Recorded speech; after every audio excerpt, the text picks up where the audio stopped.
नए टुडे रात भारत के सामने कई चुनौतियां थीं। यह एक युवा देश था जिसकी आलेटरी बहुत ज्यादा थी। बहुत से लोग गरीबी में जी रहे थे और रिसोर्सेज काफी कम थे। टेक्किन इसके लीडर्स में एक ऐसे इंसान थे जिनकी सोच बहुत बड़ी थी। ये थे डॉ विक्रम साराभाई। उन्होंने आसमान में तारों को सिर्फ चमकते हुए पॉइंट्स की तरह नहीं देखा, बल्कि अपने देश के लिए एक बेहतर फ्यूचर का रास्ता वॉच्ड। उनका मानना था कि भारत जैसा डेवलपिंग नेशन भी स्पेस की रेस में पीछे नहीं रह सकता। उन्होंने गवर्नमेंट को अंडरस्टैंडिंग आया कि स्पेस टेक्नोलॉजी कोई लग्जरी नहीं, बल्कि नेशनल डेवलपमेंट के लिए एक नेसेसिटी है। डॉ साराभाई का सपना बहुत बड़ा था। उन्होंने एक ऐसे फ्यूचर की कल्पना की जहां सैटेलाइट्स दूर दराज के गांवों को कनेक्ट करेंगे। वे किसानों को वेदर प्रिडिक्ट करके हेल्प करेंगे। वे एजुकेशन को देश के हर कोने तक रीच देंगे। 1960 के दशक में यह एक बहुत बोल्ड कमेडिया था। उस समय सिर्फ अमेरिका और सोवियत यूनियन जैसे पावरफुल देश ही स्पेस एक्सप्लोर कर रहे थे। टेक्किन उनका विश्वास बहुत स्ट्रॉन्ग था। 1962 में इंडियन नेशनल लेसिटी फॉर स्पेस रिसर्च या इनकोस्पार मेकिंग की गई। यह वो बीज था जो आगे अंडरवे कर ताकतवर इंडियन स्पेस रिसर्च ऑर्गेनाइजेशन या आईएसआरओ बना, जिसकी ऑफिशियली स्थापना 15 अगस्त 1959 को हुई थी। आईएसआरओ का प्राइमरी गोल शुरू से ही क्लियर था। ये स्पेस रेस में कंपटीशन करने के टाइम में नहीं था। यह मिलिट्री माइट दिखाने के टाइम में नहीं था। इसका फोकस सबसे एडवांस्ड टेक्नोलॉजीज का इस्तेमाल करके भारत के आम आओनी की प्रॉब्लम्स को सॉल्व करने पर था।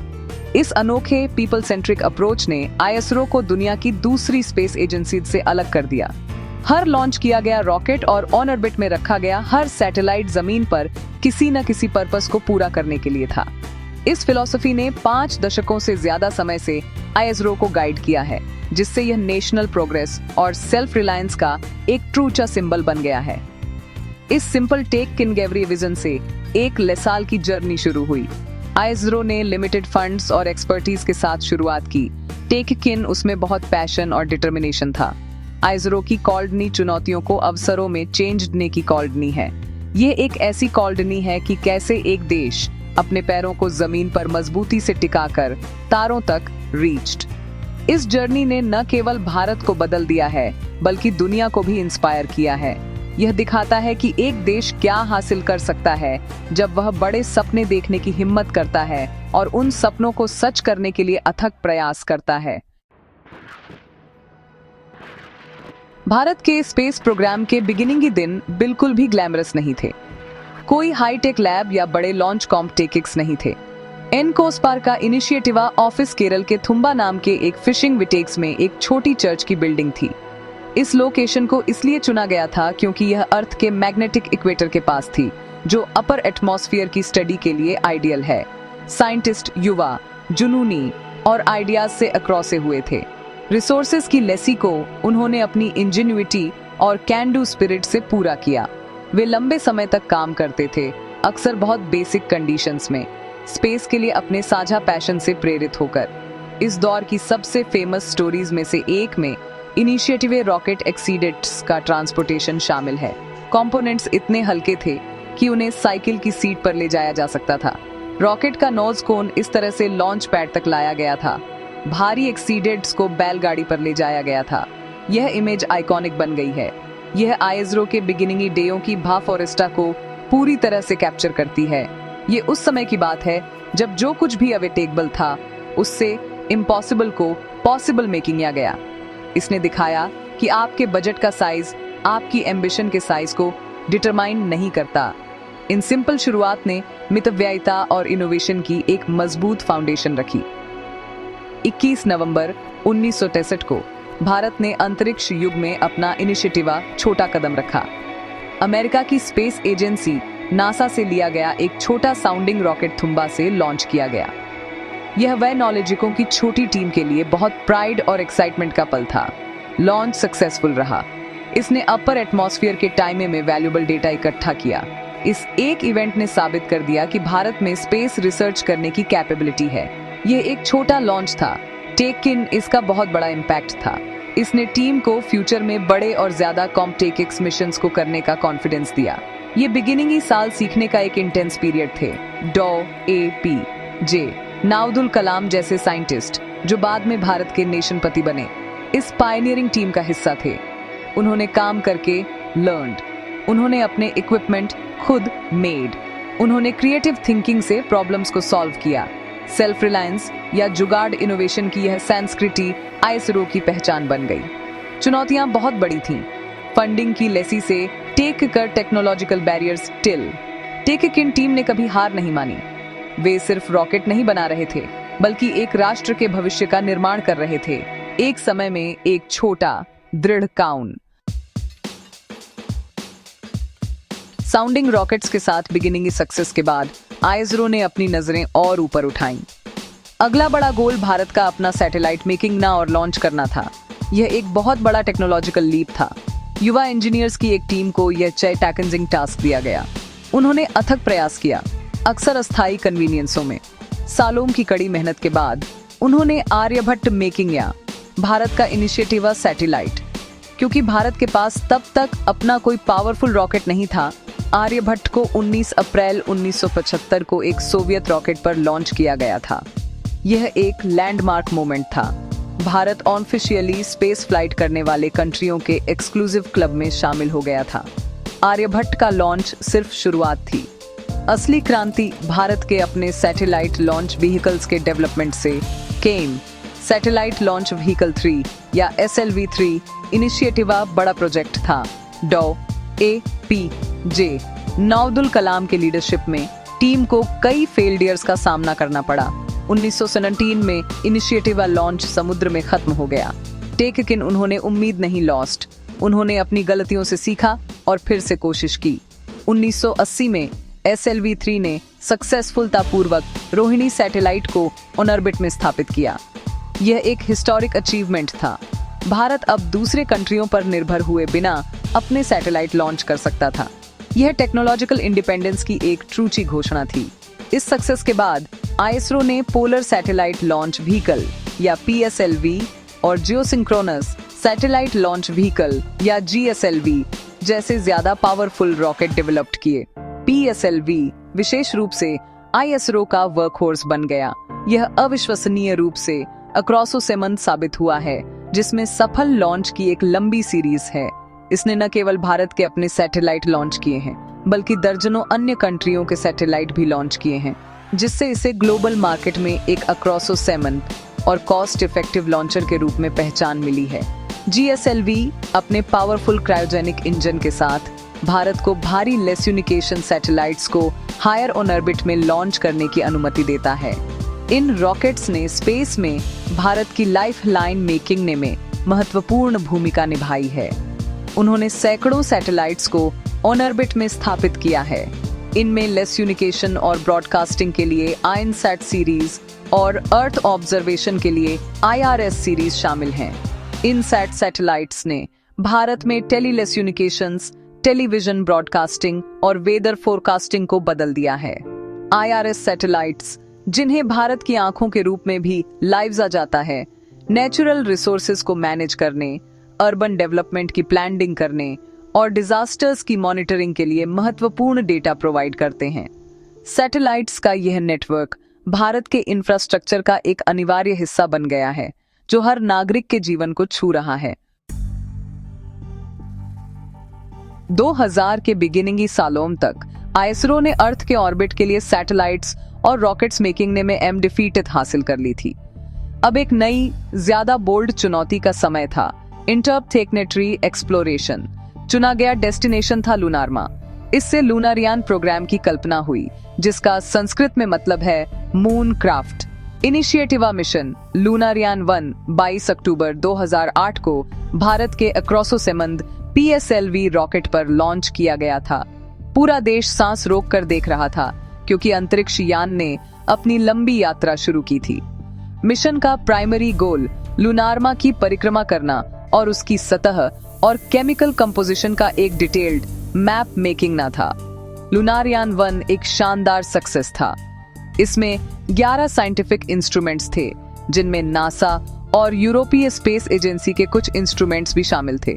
इसके इंस्ट्रूमेंट्स में से एक मून इम्पैक्ट प्रोब या MIP को चंद्र सतह पर क्रैश करने के लिए डिजाइन किया गया था। जैसे ही यह नीचे उतरा, इसने महत्वपूर्ण डेटा सेंट। टेक-इन मिशन की सबसे महत्वपूर्ण मोमेंट अवधि अभी बाकी थी। नासा के एक इंस्ट्रूमेंट के डेटा का उपयोग करते हुए आईएसआरओ के वैज्ञानिकों ने एक ग्राउंड ब्रेकिंग डिस्कवरी की। उन्होंने लूनर माँ की सतह पर पानी के अणुओं के निश्चित सबूत पाए। इस डिस्कवरी ने लूनर माँ के टाइमे में हमारी समझ को हमेशा के लिए बदल दिया और ग्लोबल साइंटिफिक लेस यूनिटी द्वारा इसका जश्न मनाया गया। इस जीत पर आगे बढ़ते हुए आईएसआरओ ने अपने अगले चंद्र मिशन लूनरयान 2 की योजना मेकिंग आई। यह एक और भी एम्बिशियस प्रोजेक्ट था। इसमें एक ऑर्बिटर, विक्रम नाम का एक लैंडर और प्रज्ञान नाम का एक रोवर शामिल था। इसका गोल लूनर माँ की सतह पर सॉफ्ट लैंडिंग हासिल करना था, एक ऐसा कारनामा जो केवल कुछ ही कंट्रियों ने किया था। 22 जुलाई 2019 को लॉन्च किया गया। मिशन हफ्तों तक बिना किसी गलती के आगे बढ़ा। ऑर्बिटर को सक्सेसफुलतापूर्वक अपनी चंद्र ऑर्बिट में स्थापित किया गया। रेसेंटांकी उतरने के अंतिम क्षणों में विक्रम लैंडर से संपर्क सतह से कुछ किलोमीटर ऊपर ही टूट गया। ये पूरे देश के लिए एक दिल दहला देने वाला पल था। लैंडर के साथ हुई इस चूक के बावजूद लूनारयान 2 मिशन फेल नहीं हुआ था। ऑर्बिटर उन्नत कैमरों और इंस्ट्रूमेंट्स से लैस होकर लूनार माँ की परिक्रमा करता रहा। यह अपनी प्लान की गई मिशन लाइफ से कहीं ज्यादा हाई रेजोल्यूशन इमेजेस और वैल्यूएबल साइंटिफिक डेटा भेजता रहता है। इस एक्सपीरियंस से सीखते हुए आईएसआरओ ने अपनी लचीलापन शोड। इसने लूनारयान 3 लॉन्च किया। 23 अगस्त 2023 को भारत ने एक ऐतिहासिक मील का पत्थर हासिल किया। विक्रम लैंडर ने चंद्र दक्षिणी पोल के पास एक परफेक्ट सॉफ्ट लैंडिंग की, एक ऐसा क्षेत्र जहां कोई भी देश इनिशिएटिव कभी नहीं एक्सेसा था। भारत लूनर माँ पर उतरने वाला चौथा राष्ट्र बन गया, जो नेशनीय प्राइड का एक बहुत बड़ा पल था। सेक्शन 5 द रेड टेकनेट बेकन्स, मार्सियन की ऐतिहासिक जर्नी। लूनर माँ को विक्ट्री ने के बाद आईएसआरओ ने एक और भी दूर और चैटैकेंजिंग टारगेट पर अपनी नजरें गड़ा दी, मंगल प्लैनेट। मार्स ऑर्बिटर मिशन, जिसे प्यार से मार्सियन कहा जाता है, जो मार्स क्राफ्ट का मतलब है, भारत का इनिशिएटिव इंटरप्टेकनेटरी मिशन था। इसे एक क्लियर ऑब्जेक्टिव के साथ कंसीव्ड किया गया था, यह साबित करना कि भारत मंगल तक एक्सेसने में सक्षम एक अंतरिक्ष यान को डिजाइन, बना, लॉन्च और ऑपरेट कर सकता है। मिशन को रिकॉर्ड टाइम में और एक रिमार्केबली छोटे बजट पर डेवलप्ड किया गया था। कुल लागत लगभग $74 मिलियन थी, जो हॉलीवुड फिल्म ग्रेविटी के बजट से भी कम थी। इसने इसे अब तक का सबसे कॉस्ट इफेक्टिव मार्स मिशन बना दिया। 5 नवंबर 2013 को मार्सियन को PSLV रॉकेट पर लॉन्च किया गया था। अंतरिक्ष यान ने इनिशिएटिव कई हफ्तों तक पृथ्वी की परिक्रमा की। इसने अपनी वेलोसिटी को धीरे धीरे बढ़ाने के लिए स्लिंगशॉट युद्धाभ्यास की एक टेकवर टेक्निक का इस्तेमाल किया। हर बार जब यह पृथ्वी के करीब से गुजरता था तो इसके इंजन थोड़ी देर के लिए फायर होते थे, जिससे यह एक हायर ऑर्बिट में धकेला जाता था। आखिर में पर्याप्त गति प्राप्त करने के बाद यह पृथ्वी के गुरुत्वाकर्षण से मुक्त हो गया और रेड टेकनेट की ओर अंतरिक्ष के विशाल खालीपन में अपनी लंबी 300 दिन की यात्रा शुरू की। यह एक तनावपूर्ण अवधि थी, क्योंकि अंतरिक्ष यान को अपने दम पर 650 मिलियन किलोमीटर से ज्यादा की रिमूव तय करनी थी। मिशन का सबसे क्रिटिकल मोमेंट 24 सितंबर 2014 को केम। अंतरिक्ष यान को मंगल के गुरुत्वाकर्षण द्वारा कैप्चर होने के लिए अपनी गति को पर्याप्त रूप से धीमा करने के लिए अपने मुख्य इंजन को फायर करना था। यह इंजन लगभग 300 डेयों से निष्क्रिय था और इसकी गारंटी नहीं थी कि यह काम करेगा। दुनिया आईएसआरओ के मिशन कंट्रोल को सांस रोक कर देख रही थी। इंजन पूरी तरह से फायर हुआ। मार्सियन सक्सेसफुलतापूर्वक मंगल की कक्षा में प्रवेश कर गया। इस सक्सेसफुलता के साथ भारत ने इतिहास रच दिया। यह मंगल तक एक्सेसने के अपने इनिशिएटिव ही प्रयास में सफल होने वाला दुनिया का इनिशिएटिव राष्ट्र बन गया। ये इस अविश्वसनीय मोमेंट अवधि को हासिल करने वाला इनिशिएटिव एशियाई देश भी बन गया। मार्सियन को केवल 6 महीने के मिशन लाइफ के लिए डिजाइन किया गया था। रिसेंटांकी इसने सभी होपों को पार कर दिया। अंतरिक्ष यान लगभग 8 साल तक मंगल की परिक्रमा करता रहा, जिससे मंगल के वातावरण और सतह के टाइमे में हजारों शानदार तस्वीरें और वैल्यूएबल साइंटिफिक डेटा वापस आते रहे। इसके ऑनबोर्ड इंस्ट्रूमेंट्स ने वातावरण में मीथेन के स्तर का अध्ययन किया, जो जीवन के संभावित एग्जिस्टेंस के लिए एक प्रमुख संकेतक है। मार्सियन मिशन सिर्फ एक साइंटिफिक सक्सेस से कहीं ज्यादा था। यह एक पावरफुल स्टेटमेंट था। इसने भारत की टेक्नोलॉजिकल क्षमता और सीमित रिसोर्सेज के साथ असाधारण चीजें हासिल करने की उसकी क्षमता को प्रदर्शित किया, जिससे युवा इंडियाइयों की एक पीढ़ी को बड़े सपने देखने के लिए प्रेरित किया। जहां लूनर माँ और मंगल के मिशन लोगों की कल्पना को कैप्चर करते हैं, वहीं आईएसआरओ की फिलॉसफी का मूल हमेशा समाज के लाभ के लिए स्पेस टेक्नोलॉजी का उपयोग करना रहा है। सबसे महत्वपूर्ण योगदानों में से एक लेस्यूनिकेशन के क्षेत्र में रहा है। आईएनएसैट सीरीज के सैटेलाइट्स ने ऑनेस्टली भारत को कैसे कनेक्ट किया है, इसमें क्रांति ला दी है। उन्होंने देश के सबसे रिमूव दराज के कोनों तक टेलीविजन रीच दिया है, जिससे इंफॉर्मेशन गैप कम हुआ है। इन सैटेलाइट्स ने टेलीफोन नेटवर्क के विस्तार को सक्षम किया और अब महत्वपूर्ण सैटेलाइट इंटरनेट सर्विस प्रोवाइड करते हैं, उन समुदायों को कनेक्ट करते हैं जो इनिशिएटिव आइसोलेटेड थे। यह कनेक्टिविटी यू लाइव्स ते हैं, बिजनेस, एजुकेशन और गवर्नेंस के लिए बहुत जरूरी है। आईएसआरओ के सैटेलाइट्स की बदौलत वेदर फोरकास्टिंग में नाटकीय सुधार हुआ है। इनसैट 3D और इनसैट 3DR जैसे सैटेलाइट्स इंडिया ये सबकॉन्टिनेंट पर वेदर पैटर्न की लगातार मॉनिटरिंग करते हैं। वे क्लाउड फॉर्मेशन, टेम्परेचर और ह्यूमिडिटी पर रियल टाइम डेटा प्रोवाइड करते हैं। सबसे महत्वपूर्ण बात यह है कि वे विनाशकारी चक्रवातों के खिलाफ हमारी इनिशिएटिव रक्षा पंक्ति हैं। इन सैटेलाइट्स से मिलने वाली बिगिनिंगी और सटीक चेता फॉरेस्टियां अधिकारियों को तटीय रीजनों से लोगों को समय पर निकालने की अनुमति देती है, जिससे हजारों लोगों की जान बचती है। लंबी तटरेखा वाले देश के लिए यह क्षमता सिर्फ एक सुविधा नहीं है, यह एक जीवन रक्षक आवश्यकता है जिसने बार बार अपनी यूसेता साबित की है। आईएसआरओ ने एजुकेशन में भी एक महत्वपूर्ण भूमिका निभाई है। अपने एड्यूसेट प्रोग्राम के माध्यम से, जिसे 2004 में लॉन्च किया गया था, इसने एक्सक्लूसिवली एजुकेशन के लिए समर्पित एक सैटेलाइट की अवधारणा को पायनियर किया। इस सैटेलाइट ने वर्चुअल क्लासरूम और डिस्टेंस लर्निंग प्रोग्राम्स को सक्षम किया, जिससे ग्रामीण और अंडरसर्व्ड रीजनों में स्कूलों और कॉटेग्सों तक high quality educational content reach किया गया। इसने छात्रों को देश भर के एक्सपर्ट टीचर्स से जोड़ने में मदद की, जिससे भूगोल की फिजिकल बैरियर्स को दूर किया गया। इस पहल ने एजुकेशन और स्किल डेवलपमेंट को बढ़ावा देने में महत्वपूर्ण भूमिका निभाई है, जिससे लर्नर्स की एक नई पीढ़ी को ज्ञान तक पहुंच मिली है जो इनिशिएटिव पहुंच से बाहर था। इसके अलावा आईएसआरओ के अर्थ ऑब्जर्वेशन सैटेलाइट्स कई मायनों में भारत के प्राकृतिक संसाधनों के साइटेकेंट गार्डियन हैं।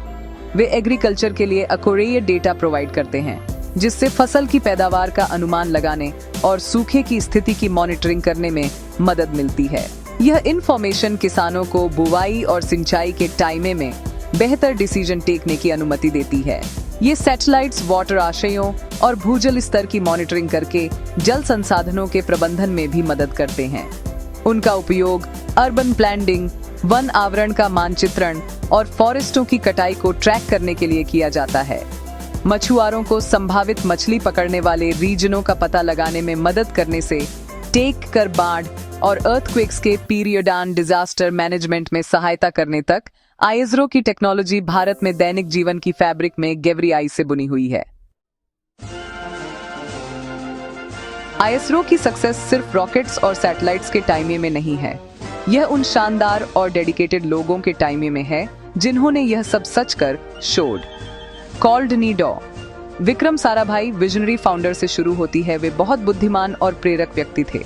उन्होंने देश के सबसे होशियार युवा दिमागों की एक टीम मेकिंग आई और उन्हें नेशनल गुड के लिए स्पेस का उपयोग करने के अपने सपने से इंस्पायर किया। उन्होंने एक ओपन और non hierarchical work culture making या जहां नए आइडियाज को एनकरेज किया जाता था और फेलियर को सक्सेस की सीढ़ी माना जाता था। उनके लीडरशिप ने ही आईएसआरओ की फाउंडेशन रखी। आईएसआरओ के इतिहास में एक और महान व्यक्ति हैं प्रोफेसर सतीश धवन। उन्होंने डॉ. साराभाई की असामयिक मृत्यु के बाद आईएसआरओ के चेयरमैन के रूप में पदभार टूक। प्रोफेसर धवन एक असाधारण इंजीनियर और एक रिमार्केबल लीडर थे। उन्होंने अपने बिगिनिंग सालों में संगठन को आगे बढ़ाया, स्पेस सिस्टम्स को ऑपरेशनलाइज करने पर ध्यान केंद्रित किया। उनके मार्गदर्शन में ही भारत का स्पेस प्रोग्राम एक्सपेरिमेंटल स्टेज से एक पूरी तरह से फंक्शनल वन में विकसित हुआ।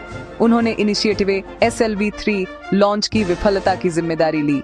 टेक्किन बाद की सक्सेस का पूरा श्रेय अपनी टीम को दिया, जिसका लेड डो APJ नाउदुल कलाम ने किया, जो ट्रूली में लीडरशिप की ट्रूची भा फॉरेस्टा को दर्शाता है। डो APJ नाउदुल कलाम भारत के मिसाइल मैन एक ऐसा नाम है जो लाखों लोगों को इंस्पायर करता है नेशनपति बनने से इनिशिएटिव। वे आईएसआरओ में एक प्रमुख साइंटिस्ट थे।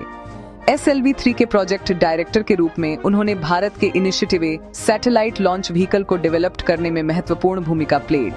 उनका हैंड्स ऑन अप्रोच और अपनी टीम को मोटिवेट करने की क्षमता ऑनेस्टली टेक-जेंडरी थी। उन्होंने कड़ी मेहनत और लगन की संस्कृति को बढ़ावा दिया। एक विनम्र पृष्ठभूमि से एक बड़े स्पेस प्रोजेक्ट का लेड करने और फिर देश के नेशनपति बनने तक की उनकी यात्रा इस बात की एक फोर्सशाली कॉलनी है कि कोई व्यक्ति डेडिकेशन और नॉट-टेक्स के माध्यम से क्या हासिल कर सकता है।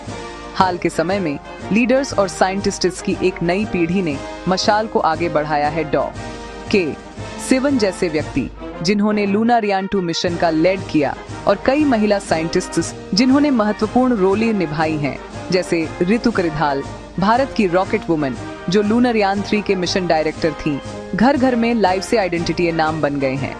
ये साइंटिस्ट्स और हजारों अनाम इंजीनियर्स और टेक्नीशियंस जो पर्दे के पीछे काम कर रहे हैं, भारत की स्पेस जर्नी के ट्रू से हीरो हैं। उत्कृष्टता के लिए उनकी अथक खोज और राष्ट्र के प्रति उनकी अटूट प्रतिबद्धता आईएसआरओ की अविश्वसनीय अचीवमेंटों के पीछे की प्रेरक शक्ति है। आईएसआरओ की जर्नी ने न केवल भारत को बदल दिया है, बल्कि इसे इंटरनेशनल लेस यूनिटी में सम्मान और प्रशंसा का स्थान भी हाट आया है। शुरुआत में दुनिया की प्रमुख स्पेस पावर्स भारत की महत्वाकांक्षाओं को कुछ संदेह के साथ देखती थीं। रिसेंटा की आईएसआरओ की लगातार सक्सेस, जो अन्य एजेंसियों के बजट के एक छोटे से हिस्से के साथ हासिल की गई, ने उस धारणा को वाटर दी बदल दिया। इसके लॉन्च व्हीकल्स, खासकर PSLV की विश्वसनीयता और कॉस्ट इफेक्टिव फॉरेस्टेस अन्य कंट्रियों के लिए एक बड़ा आकर्षण बन गई। आज संयुक्त राज्य अमेरिका, यूनाइटेड किंगडम, जर्मनी और जापान सहित दुनिया भर के देश अपने सैटेलाइट लॉन्च करने के लिए आईएसआरओ को चुनते हैं। मार्सयान मिशन विशेष रूप से भारत की ग्लोबल इमेज के लिए एक गेम चेंजर था। इनिशिएटिव ही प्रयास में मंगल तक एक्सेस न एक ऐसा कारनामा था जो किसी अन्य देश ने नहीं किया था। इस अविश्वसनीय मोमेंट अवधि की दुनिया भर की स्पेस एजेंसियों और साइंटिस्ट्स ने सराहना की। नासा ने आईएसआरओ को बधाई दी और मार्सयान के मंगल की कक्षा में सफल प्रवेश को दुनिया भर के मीडिया ने कवर किया। इसने भारत की एडवांस्ड टेक्नोलॉजिकल कैपेबिलिटीज और उसकी इनोवेटिव स्पिरिट को प्रदर्शित किया। इसने साबित कर दिया कि भारत स्पेस डोमेन में सिर्फ एक फॉलोअर नहीं था, बल्कि एक ऐसा लीडर था जो एक्यूरेटता और मितव्ययिता के साथ कॉम्प्टेक्स इंटरप्लेनेटरी मिशंस को अंजाम देने में सक्षम था। आईएसआरओ की इंटरनेशनल कून ऑपरेशन की पॉलिसी भी इसकी सक्सेस का एक प्रमुख हिस्सा रही है। अपने बिगिनिंग डेयों से जब इसने नासा द्वारा प्रोवाइड किए गए रॉकेट को लॉन्च किया था, आईएसआरओ ने कोलैबोरेशन में विश्वास किया है। इसने यूरोपीय space agency, French space agency CNES और रूस के रोस्कोसमोस के साथ विभिन्न प्रोजेक्ट्स पर काम किया है। लूनारियान 1 मिशन में कई इंटरनेशनल एक्सीडेंटर्स के इंस्ट्रूमेंट्स थे। हाल ही में आईएसआरओ और नासा नीसार सैटेलाइट पर कोलैबोरेट कर रहे हैं, जो एक जॉइंट अर्थ ऑब्जर्विंग मिशन है जो क्लाइमेट चेंज पर महत्वपूर्ण डेटा प्रोवाइड करेगा। एक्सीडेंटरशिप की यह भा फॉरेस्टा दिखाती है कि स्पेस एक्सप्लोरेशन मानवता के लिए एक यूनिफाइंग फोर्स हो सकता है। लूनारियान 3 के साथ चंद्र दक्षिणी पोल पर सक्सेसफुलता पूर्वक उतरकर भारत ने एक प्रमुख स्पेस पावर के रूप में अपनी स्थिति को मजबूत किया। दुनिया ने औव में देखा क्योंकि भारत ने वह हासिल किया जो दूसरों ने नहीं किया था। इस सक्सेस ने डिप्लोमेटिक और साइंटिफिक एंगेजमेंट के लिए नए रास्ते खोल दिए हैं। देश अब भविष्य के चंद्र और इंटरप्लेनेटरी मिशंस पर भारत के साथ एक्सीडेंटरशिप करने के लिए उत्सुक हैं। आईएसआरओ की विनम्र शुरुआत से टेक कर ग्लोबल कीता तक की जर्नी नेशनल अचीवमेंट की एक फोर्सशाली कथा है। इसने हर इंडियाई को प्राइड महसूस कराया है और दुनिया को दिखाया है कि भारत स्पेस एक्सप्लोरेशन के भव्य मंच पर क्या हासिल करने में सक्षम है।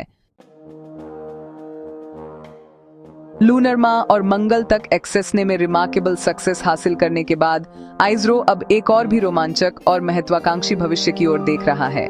एक्सप्लोरेशन की जर्नी अभी खत्म नहीं हुई है। सबसे अपेक्षित फ्यूचर प्रोजेक्ट्स में से एक है गगनयान, भारत का initiative human space flight mission.